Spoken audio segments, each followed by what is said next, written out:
নির্বাচনের মাঠে বিএনপির কাছে অন্যান্য দল শিশু বাচ্চা, এজন্য তারা এখন ডক্টর ইউনূসের গাড়ে বন্দুকের নল রেখে নির্বাচনকে বাধাগ্রস্ত করছে।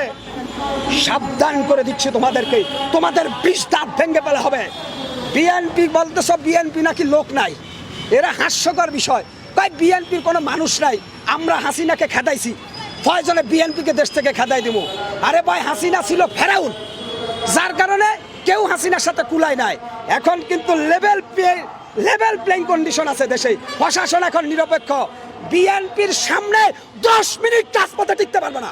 তারেক রহমান যদি ডাক দে, আমরা বিএনপির অনেক স্থায়ী কমিটির নেতারা বিতর্কিত, তাদের নিয়ে কথা বলবো না।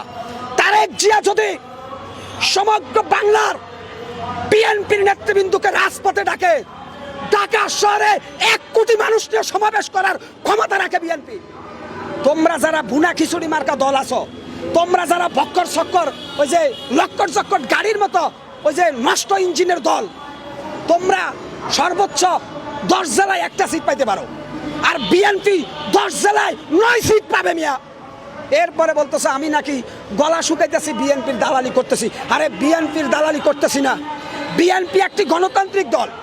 বিএনপি কখনো চুরি করে রাষ্ট্রীয় ক্ষমতা আসতে চায় না।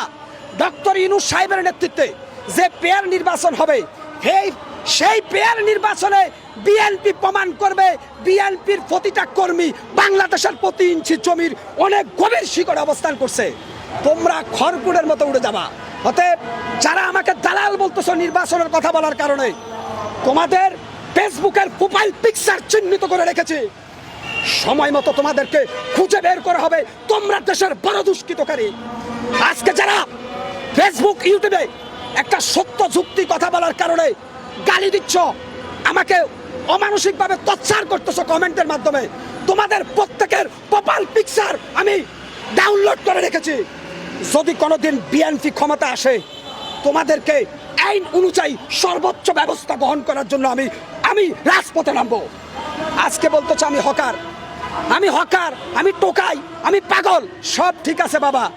স্বাধীন বাংলাদেশের সার্বভৌমত্বে আমি একজন নাগরিক হিসাবে নির্বাচন নিয়ে কথা বলার অধিকার এই রাষ্ট্র, এই সংবিধান আমাকে দিয়েছে। তুমি না করার কে?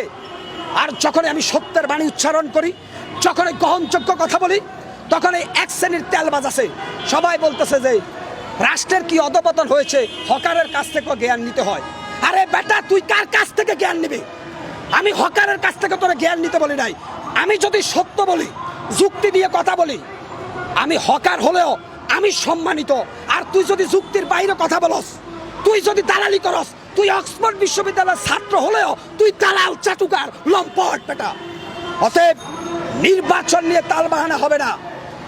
ডক্টর ইউনূস সাহেব বলেছেন ডিসেম্বর থেকে জুনের মধ্যে নির্বাচন। এইবার শেষ খেলা, জুলাই আর হবে না। হয় ডিসেম্বরে নির্বাচন হবে, আর না হলে জুনের মধ্যে নির্বাচন হবে।